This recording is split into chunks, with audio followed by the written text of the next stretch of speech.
Nagpaningning sa Parade of Stars sa Maynila ang cast ng 10 pelikulang kalahok sa Metro Manila Film Festival. Kabilang siyempre ang GMA Network entry na Green Bones. Narito ang aking chika. Napuno ang mga kalsada ng Maynila kung saan umikot ang float ng mga pelikulang kasali sa 50th Metro Manila Film Festival. Kabilang dyan ang Green Bones, ang official entry ng GMA Pictures at Brightburn Entertainment sa Metro Manila Film Festival ngayong taon.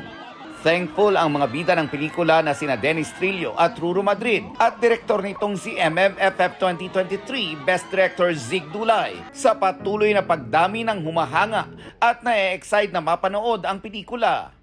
Siguradong hindi po kayo magsisisi. Ang Green Bones ay punong-puno po ng inspirasyon at pag-asa. Kaya sana po supportahan po natin ito. Maraming salamat sa oras ninyo. Sinamahan nyo kami ngayong hapon.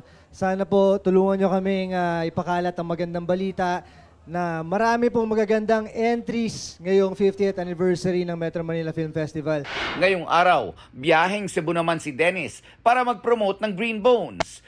Base sa reaksyon ng fans sa parada, tila magandang senyales daw ito sa muling pagsigla ng industriya ng pelikulang Pilipino.